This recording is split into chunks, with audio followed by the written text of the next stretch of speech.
Hey there, space weather enthusiasts. The filament fest continues as 2 coronal mass ejections head this way, possibly 3, and a coronal hole high-speed stream as well. So, also a sector boundary crossing, a couple of new sunspots in the eastern limb. We'll talk about it and lots more here at the Smash News Network, least busted name of news.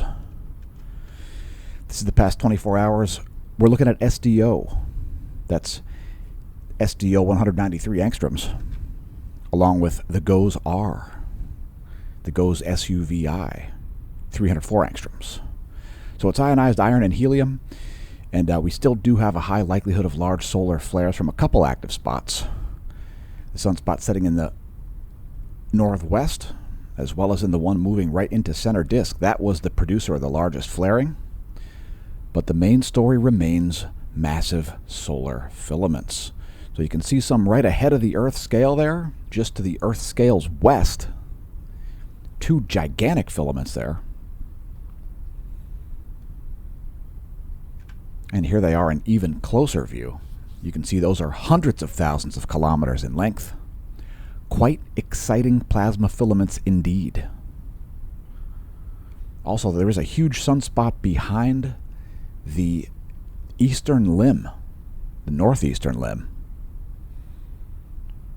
And we'll show you evidence of that a little later in the video. As this massive sunspot sets in the northwest, it has degraded a bit. However, its likelihood of producing a large flare of the M or even X class variety remains intact.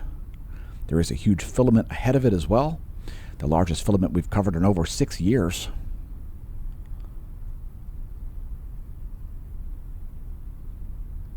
And we've zoomed up to the equatorial view. There's that well-defined South Pole-oriented coronal hole. And Earth is just about to move into a North Pole-oriented current sheet, as the polarity of the plasma environment is about to change.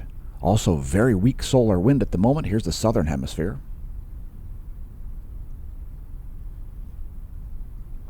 And let me reiterate, there are a ton of massive plasma filaments. 2 new sunspots to get named in the approximately next 36 hours. There are some of those filaments south of that coronal hole there near the South Polar region.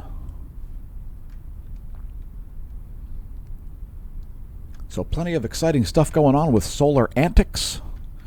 And if you enjoy the content, don't forget to press the like button. Yeah, do us a favor. Press the like button. No, that's okay. We'll wait. Smash staff. Have they pressed the like button yet? I'm told that you haven't pressed the like button. So unfortunately, we can't continue the video. We would love to accommodate you and continue the video, but we can't continue the video until you press the like button. Just kidding, folks, of course. Oh, yes. If you haven't seen our shorts, check them out. They've been fairly wildly popular. And press the subscribe button if you're new to the channel. If you haven't seen the channel yet, well, congratulations on realizing it exists. We're frankly surprised thanks to our new YouTube subscribers. Cheers. It's only the most comprehensive daily space weather in the known universe, as well as the most detailed solar imagery you'll find. And a little background. I came from the realm of cosmology. I almost majored in cosmology in the mid-1990s, I'll say. I realized there was a huge hole in cosmology from the lack of understanding of heliophysics. I thought there'd be a complicated chapter in college astronomy about heliophysics, and there wasn't at all. And yeah, well, anyway, now I'm back and coming at space weather from the outside in. So that's part of most of what we're doing here on the channel here, folks, is value-added services for people like you. And, you know, in science, oftentimes we end up with answers to questions not asked, which is what has happened.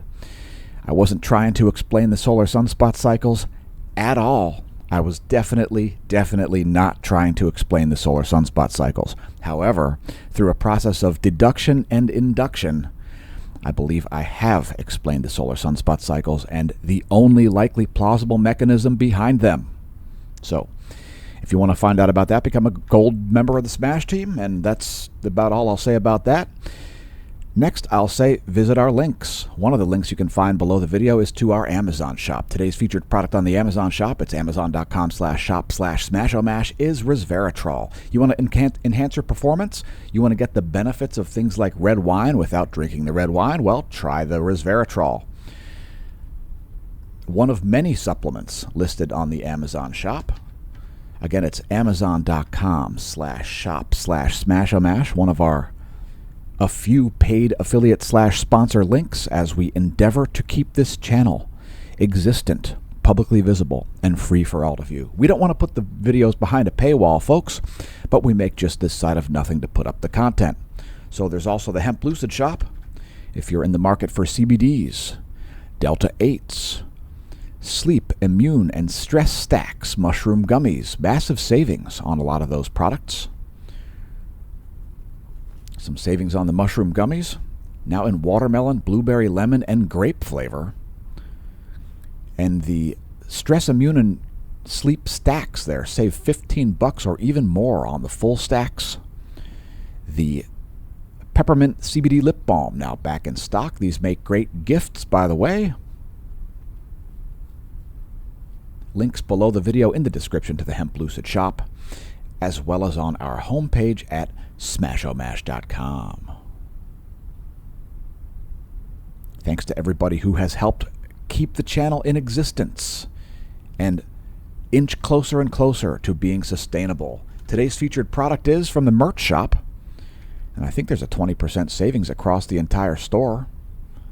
Indeed there is. Save 20% site-wide on the Smasho merch. That's also linked on the homepage at smashomash.com and below this video. The Redbubble shop. Today's featured product is not the one I'm wearing. Perhaps it's too controversial.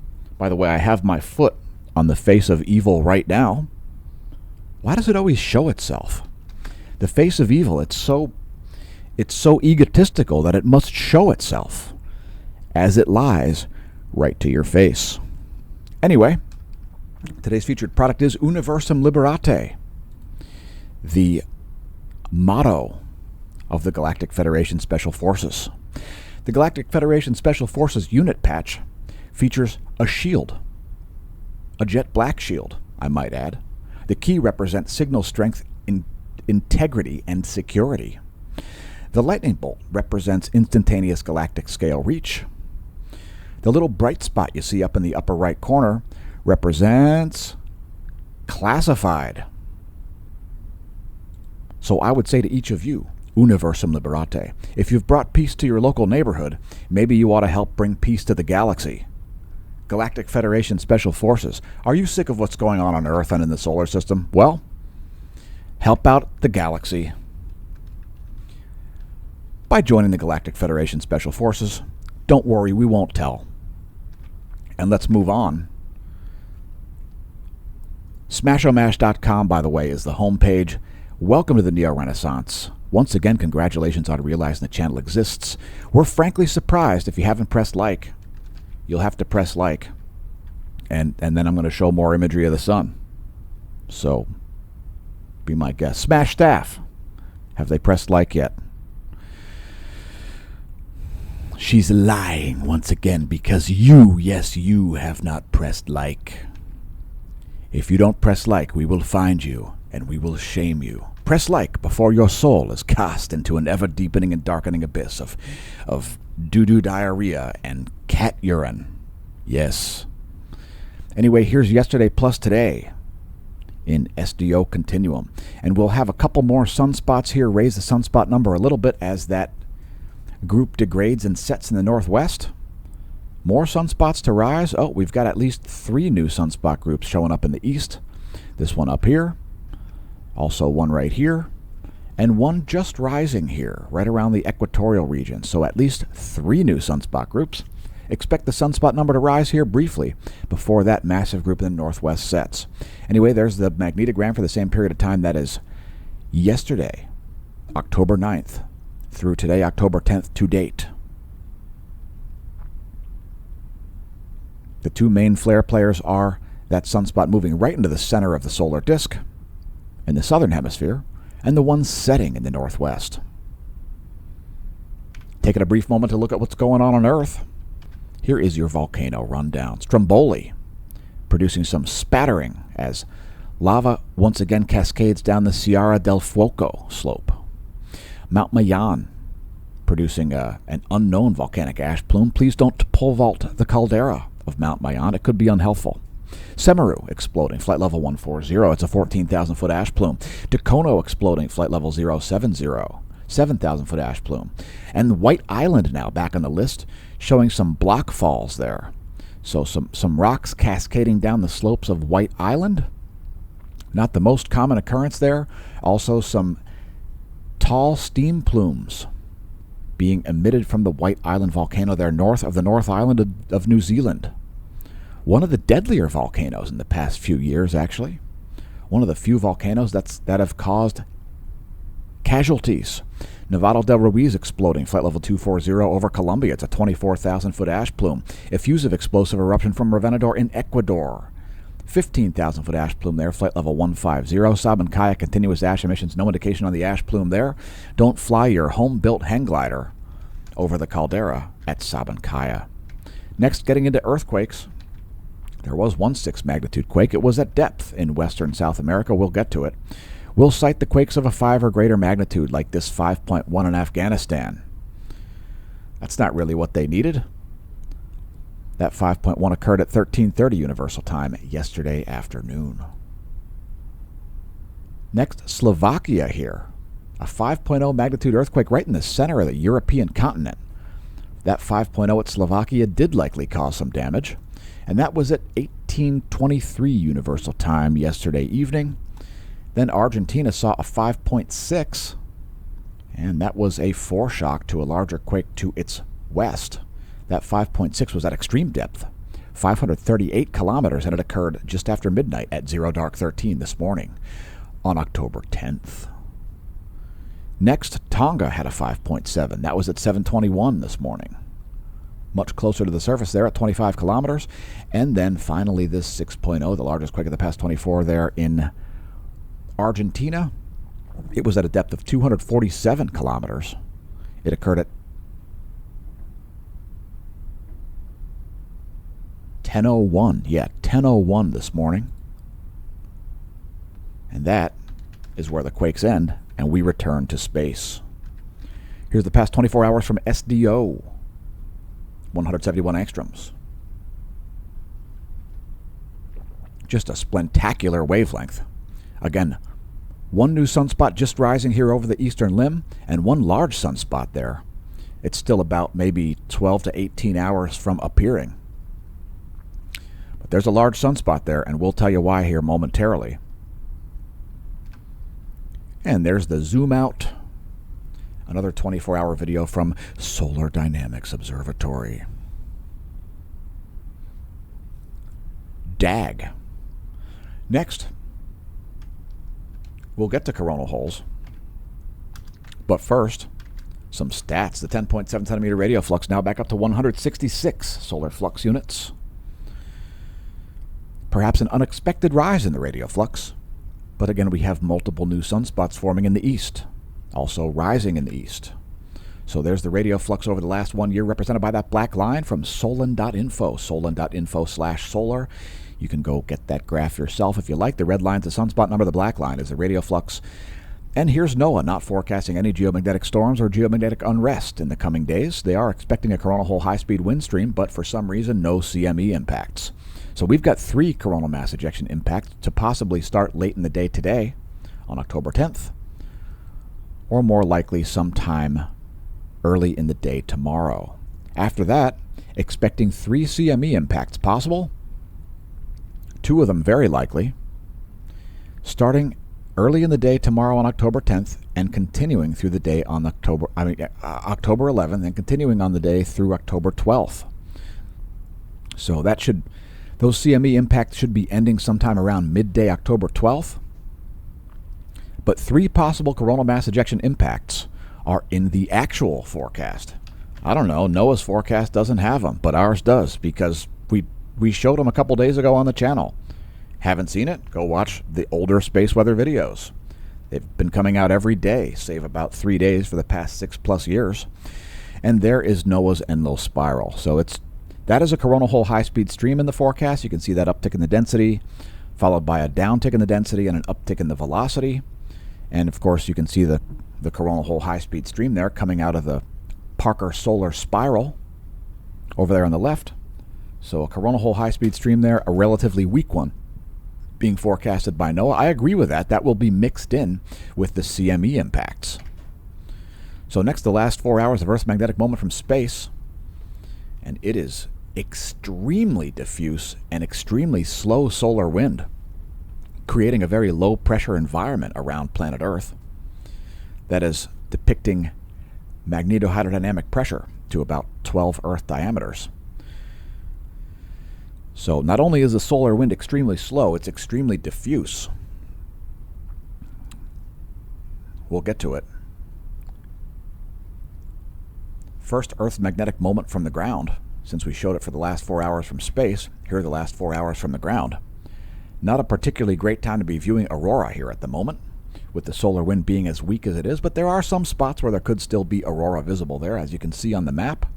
Places like northeastern Canada and northern Greenland. Not a lot of people in those areas, but nonetheless, some aurora likely visible. KP index is currently at 1.67.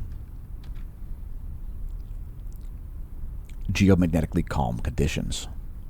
Expect this to get as high as a KP6 plus. Low KP6s are coming, at least in 2 of those CME pulses, starting again possibly late in the day today, more likely to show up sometime early in the day tomorrow on October 11th. And check out the solar wind. That is the ACE right there is the latest spacecraft. And that is extremely weak solar wind. Check it out. Current conditions, latest conditions are 311 kilometers per second for the solar wind velocity.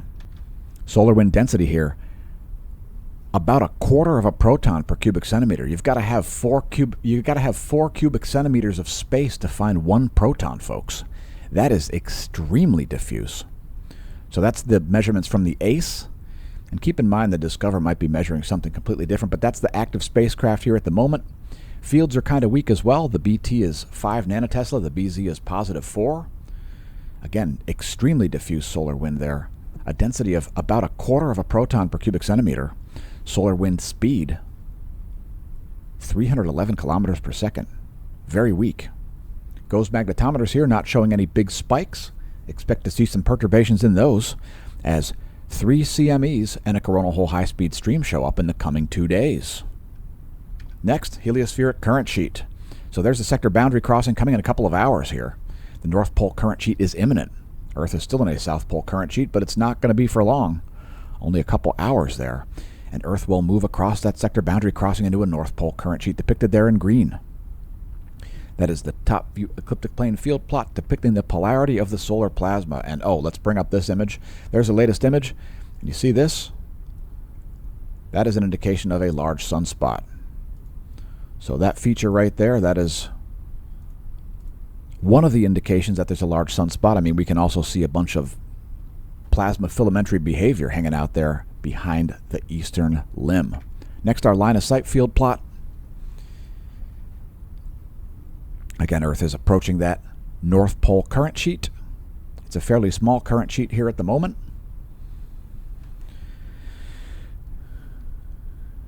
And it's time for coronal holes. Coronal holes, a super important feature of the solar cycle. At solar minimum, they hang out at the poles. As the solar cycle progresses, they migrate across the equator. And one's doing it now, and you can expect an uptick in coronal holes for the coming about 2 years because we've had a shortage of coronal holes. That won't continue. So, facts. If that's too controversial for you, press unsubscribe. Anyway, here's the past 24 hours, SGO 211 angstroms, and there you've got a trans-equatorial coronal hole, the most geo-affective type. Very well-defined coronal hole there. And that is what NOAA is forecasting the enhanced solar wind conditions from. They missed the coronal mass ejections for whatever reason. In their defense, they were a little bit stealthy. Here's the full disk view. And the northern polar region is actually getting a little bit holy as well. You can see quite a lot of missing plasma up here. But yeah, a quality trans-equatorial coronal hole there hanging out. And let's move to sunspots. So sunspot number has dipped. It's going to come up again here in the next 24 hours. So there is the Royal Observatory of Belgium. Sunspot number currently at about 132. 132 sunspots here. We'll see an uptick back to about 150. About 150 in the next 24 hours. And here's our flare monitor and sunspot flare scoreboard and monitor rather. So again, 2 likely spots for large flares. This one down here has been the most active. That's 3460.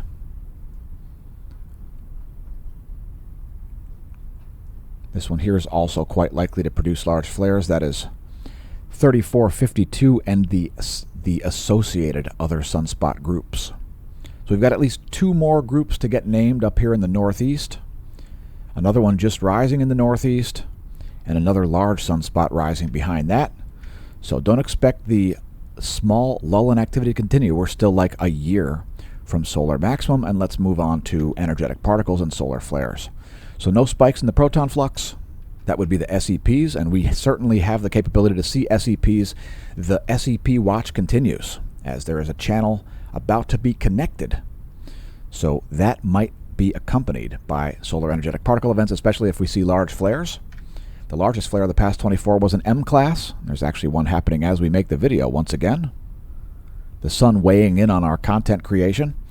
This M class flare was an M1.6, and it was from that group moving right into the Earth-facing zone, right into center solar longitudes as we create the video. So this latest one was a C6. It looks like it has now leveled off. And oh, before we show flare wavelengths, let's show sunspots. So there are the past 24 hours.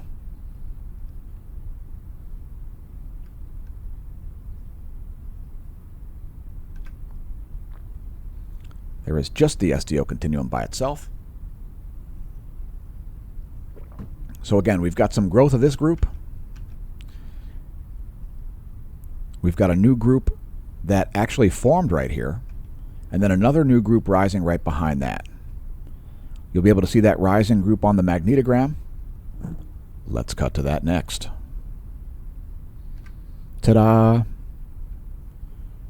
So just north of that newly formed group there on the eastern limb, you'll see right at the end of the video there, you'll see a slight rising field there. That is probably a sunspot. All right, it's not showing up on that video. It's might be lacking a couple hours of data there, but don't worry, it's there. We'll show it before we move to our meteorology segment. So here are flares, SDO 94 plus 131 angstroms.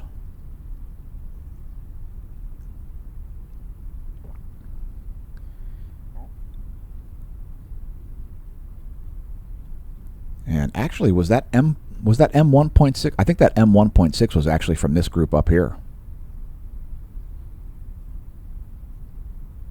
Is that right?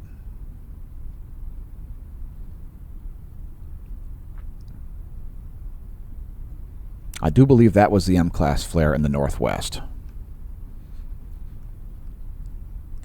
So anyway, correct me if I'm wrong. I don't mind being wrong. I learn from being wrong. I don't try to gaslight our viewers.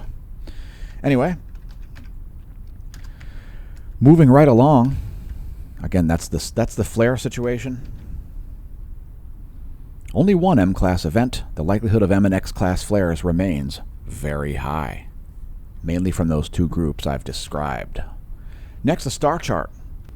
That's what's going on overhead Lehigh Valley, Pennsylvania. We've got a crescent moon up there right near Venus. If you're viewing the morning sky, a great view of a crescent moon and Venus together. The second and third brightest objects visible from planet Earth. And if you're viewing the evening sky, you might get a great view of Mars after sunset. but not long after sunset, as it'll be setting shortly. Next, the solar system forecast. That is where things are today. That is where things will be in a week. The new moon is on the 15th. And let's talk about the Orion Nebula and jumbos. Yeah, are you familiar with jumbos? Jupiter mass binary objects? Well, they are absolutely berserk. Trust me, folks. Jumbos. Things that we weren't aware could exist. Turns out that they do. So check it out. This is a great hover image. This is the visible wavelengths from James Webb. And then you've got infrared wavelengths there thrown in to show all the dust in M42, the Orion Nebula. In the center is the trapezium. That's a cluster of bright stars near the center of that Orion Nebula. And check it out. There are a bunch of objects that were not known to exist before. Jupiter mass binary objects. Yeah. Planets hanging out with no star. So it's challenging cosmology once again. And there's one of those jumbos right there. You can see that it's like a protoplanetary disk with a bunch of dust. And you've got planets floating around with no star. So Jupiter mass binary objects, known as jumbos, seen for the first time by the James Webb Space Telescope. It's pretty crazy. And that is some spectacular image. We downloaded the high-resolution image there from that to show you that insane imagery from James Webb. The highest resolution imagery we've ever seen. And yes, it is indeed challenging some of the conventions of cosmology. The Orion Nebula, folks. apod.nasa.gov if you want to check it out yourself. Next, moving to coronal mass ejections. We did have some. We do not anticipate them to be earthly directed. Here are yesterday's.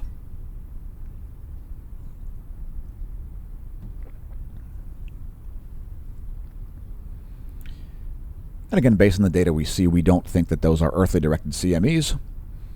They are largely behind the eastern limb. That's 91 frames from yesterday. Here are additional 42 frames from today. And there is an event actually popping off here. Actually, multiple events popping off. One out of the northeast and one out of the southwest. Also a comet diving into the sun there. Right in there on the lower right, you can see that, especially on the difference imagery. Comet showing up and disintegrating as it gets to within a couple solar diameters there, which is represented by the white circle. That is the solar surface, the approximate location of the chromosphere, the transitional region at the bottom of the corona, where the photosphere and corona meet, the thin layer, the chromosphere. Anyway, here are some more coronagraphs for you. Now we've got C2 as well.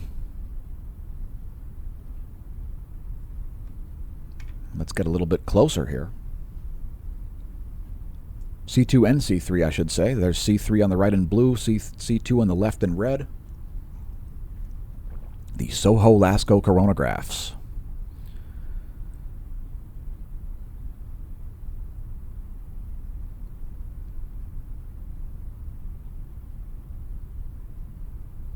You can see that comet there on the C3. And now it's appearing on the C2 as well. Great view of that comet. Although it's getting worse because it's disintegrating.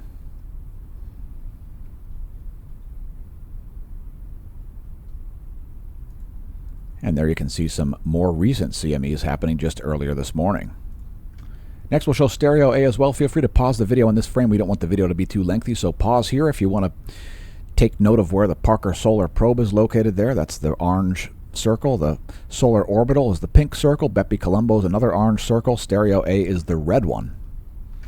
And here is stereo A's raw coronagraph on the right. I mean on the left, and difference imagery on the right. So some more CMEs popping off there. Again, not anticipated to be earthly directed.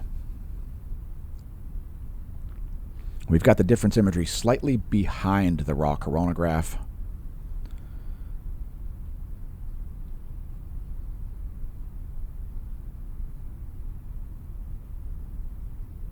That way you can sort of look at both.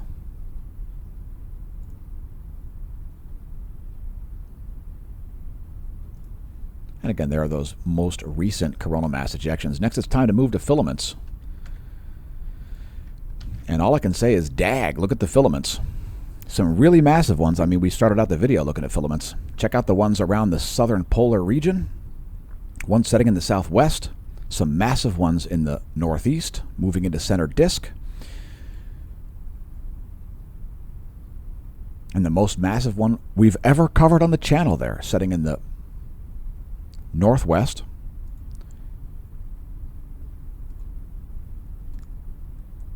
By the way, if you want to name filaments after living people, go do it on Twitter.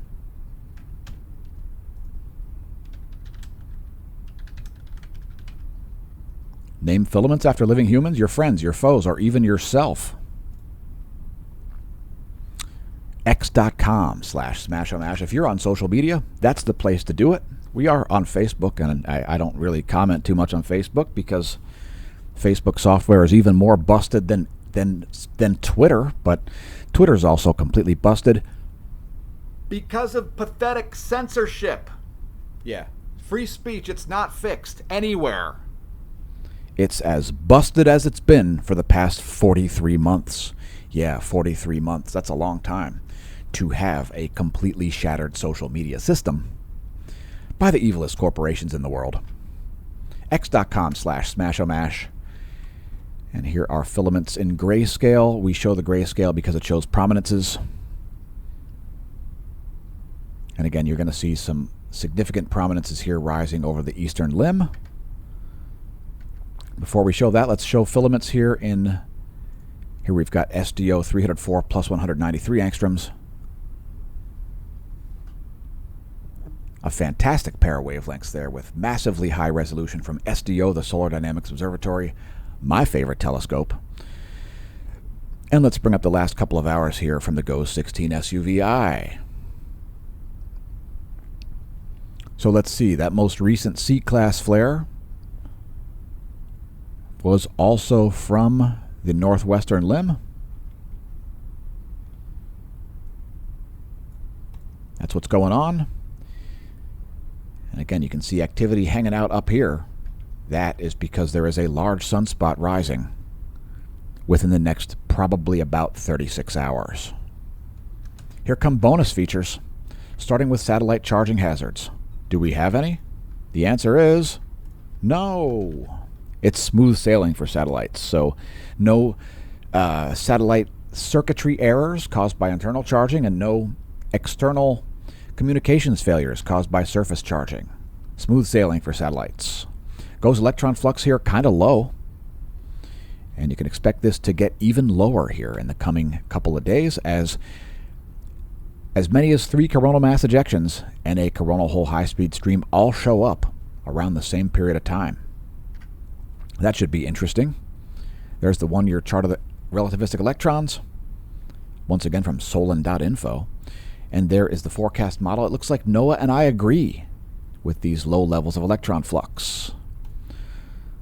So that's the forecast model for relativistic electrons by NOAA, represented by the green boxes. We'll also show the layer where it's measured. The F layer, feel free to pause the video on this frame.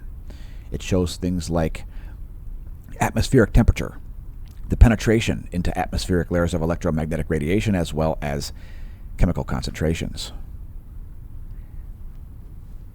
Here is the vibrational frequency in megahertz of the F layer, and it is very high frequency here at the moment.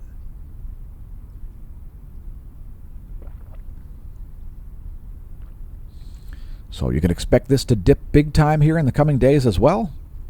The possibility of 2 KP6 level geomagnetic storms are on the way. So for you aurora chasers out there, it'll be a good time to possibly see some aurora starting tonight and through tomorrow night.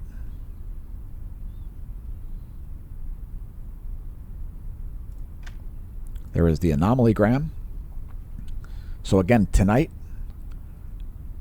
October 10th into October 11th, and October 11th into October 12th. The possibility of aurora, possibly even at mid-latitudes, as one of those CMEs, the last one actually, the one for tomorrow night is quite directly headed toward Earth. The first one's quite directly headed toward Earth, too. The second one, the one in the middle, will be the weakest impact. So KP6, KP5, KP6 from those three events, also a coronal hole high-speed stream mixed in there, could cause some mixed signals indeed. Anyway, here's the latest image in the F layer. That's 12:15 universal time ionogram. There's 12:15 universal time anomalygram. Here's your ionosphere nowcast depicting total electron content, anomaly, and maximum usable radio frequency and anomaly. The ionosphere nowcast as we transition from the ionosphere to the total electron content. So total electron content is free electrons all the way from your GPS satellite down to your handset. Feel free to pause the video in this frame if you're not familiar with those distances in miles. 12,500 miles is about where your GPS satellites are located. Here's a total electron content forecast, which is still looking jacked up for the last several days here. That does not look right at all. It looks like it's coming out of whatever is wrong with it, though, so I don't know. Doesn't look right. It looks too low. However, the anomaly from the 10-day average here over North America does look correct. So that is what you could really expect to be high electron content anomalies. These are the areas where you can expect to see GPS errors. Those red areas are high electron content anomalies. The blue areas are low electron content anomalies. And we are seeing some signals here over, let's see, eastern Canada, the western coast of the North American continent, and the eastern Pacific. We'll close out space weather with the latest intensitygram and magnetogram. There's the magnetogram of that. That is still a beta gamma class sunspot group. Again, it has degraded a little bit. This one here is beta gamma delta class. It is certainly capable of large flares. And like I said, we've got new sunspots here showing up on the eastern limb. And this one here, not a sunspot yet, but this one has grown quite a bit. So, increase in the sunspot number coming before this group sets. So sunspot number headed back up toward 170 to 180 in the next 24 hours. So there you go. That's some forecasting for you. By the way, if you enjoy the content and you want to support the channel, you want some additional content, like you want to read about my crap theory about what actually underlies the solar sunspot cycles, become a gold member of the Smash Team. Smashomash.com/Smash Team. We launched it officially back in October of 2021 to provide additional content. It's superior to Patreon, although we still are on Patreon. You can find links to Spotify, the Discord channel, and so on, all at the homepage at smashomash.com. So if you have a problem, if no one else can help, and if you can find the videos, maybe you can hire the Smash Team. No, you definitely can. You can even sign up for email alerts so you don't miss videos just like this one. And let's move to meteorology, starting out with taking a look at the sea surface temperatures, folks. Sea surface temperature anomalies and currents. We're starting things out looking at the Gulf Stream. Not the jet stream, the Gulf Stream. There you go. And we've got some anomalously cold water there off the coast of Cape Cod. It's 6 degrees Fahrenheit below normal. That's anomalously cold water, I should say. There's some anomalously cold water as multiple tropical systems have recently moved through there. Up here we've got anomalously warm water off the coast of Newfoundland. 9.5 degrees Fahrenheit above normal as the jet stream continues to make its way up to Europe, warming places like Ireland and Iceland, and preventing a deep freeze in Europe and the rest of the northern hemisphere. Anyway, here are ocean currents and sea surface temperature anomalies for the rest of the planet. There is the Arctic. And by the way, here's the raw sea surface temperature. There's the ice, which is continuing to form as winter approaches the northern hemisphere. Here's the full Atlantic Ocean view. Anomalously cold in the southern hemisphere and anomalously warm in the north. How about the Southern Ocean? Anomalously cold pretty much all the way around. The Indian Ocean. A bit of a mix. And how about the Pacific? There's the world's largest surface heat sink and largest body of water. covering nearly a third of the planet there, almost the entire view, dominated by the Pacific Ocean. Now that is a feature. Anyway, moving right along to go to regular meteorology stuff, there are the surface winds of the eastern world. Tropical system out there in no man's land. Here are the jet streams of the east. Shout out to our viewers from this side of the planet. Here are the jet streams of the central world. Shout out to our viewers from Europe, Africa, and the Middle East. Here are the surface winds of the central world. Like sands through the hourglass of time, these are the surface winds of the western world. Shout out to our viewers from this side of the planet. Multiple lows there around the North American continent, and here are the jet streams. An upper level low here, a loitering low hanging out over eastern Canada. We'll show you it. First, the temperature map. And check it out. Hot air is failing in Colorado. Hot air is failing. There's a lot of hot air. However, cults are evaporating, and the hot air is not winning out. Look at that. It's cold over large portions of Colorado, despite the massive quantities of hot air and ridiculous, pathetic nonsense emanating from the state of Colorado. Next, clouds and fog and some moon glow over the western world. And check out this loitering low over Canada. DAG. It's a loitering low. It's hanging out, and it's going to still be there for a couple days. There it is. It is controlling the weather of the mid-Atlantic states. The clouds in Joe Biden's brain, the clouds over Joe Biden's head are largely associated with this almost a hurricane-like looking system, but it's not because it doesn't have enough moisture, and it's not really that powerful of a low, but it is hanging out because the jet stream is holding it in place. So look at all the freeze warnings too. Dag, that is some freezy, freaky warnings there going on. Minnesota, North Dakota especially, also parts of Wisconsin, parts of Nevada there, under hard freeze warnings. Also some winter weather advisories. There's the key. If your location's lit, head to weather.gov and click your location. Those are too many counties for us to cover in this video. Here are some forecasts. There is the jet stream forecast. You can see that low there just hanging out. It's going to finally break up and move to the east in about 72 hours. So that's your jet stream forecast. Here is your temperature anomaly forecast in degrees Celsius. These are all based on the 72-hour GFS model. Here is your accumulated snow depth change in inches. Heavy snow's coming especially to Wyoming there. Some areas expecting over a foot. Also Montana, Nebraska, South Dakota, Colorado, Utah, Nevada, Oregon, Washington, Idaho. And even some portions of California, Oregon, and Washington. 72-hour positive snow depth change forecast in inches. And last but not least, the GFS 72-hour pressure and precipitation forecast. Some heavy weather coming to the Gulf Coast in the coming days as well, as some lows are going to combine in the Gulf of Mexico and then crash into the Florida Panhandle. That's what's up. We'll also show lightning. Oh my God.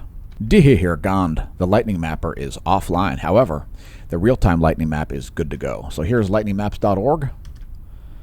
And we have had an uptick in lightning here over the past hour or so. Lightning went from like 100 strikes per minute to about 374 strikes per minute. So check it out, an errant strike here in the middle of the Pacific Ocean where nobody's there to see it.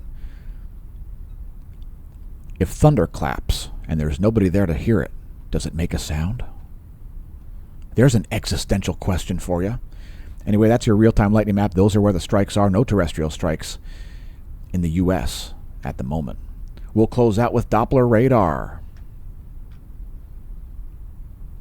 There's a full 50 state view. We're going to put it in the lower 48 view as we do on the daily. There is the lower 48 view.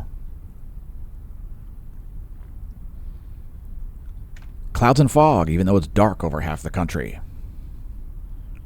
the shortwave radiation map, and here is the water vapor map. You can see that jet stream convergence happening there in the center of the country near Arkansas. Here's your recap. Remember, folks, when your Doppler is unclear, use the water vapor map. If you understand atmospheric physics, you too can forecast your weather. We empower our viewers, not try to gaslight them and fill their heads with utter nonsense. So here's a shortwave radiation map depicting clouds and fog. Some large clouds there making their way across Nebraska. Some lonely, puffy clouds just behind that transition of the jet stream. And there you can see that moisture on the water vapor map as well. And that is where we will close this thing out. Thanks for tuning into the Smash News Network, least busted name in news. We remain surprised that you found it. Hopefully the face of evil has your foot on it. And I'll be back tomorrow. In the meantime, may that solar wind be at your back. 'Cause I'm going back to the bunker again. All the stupid stuff I've heard encouraged me to climb in.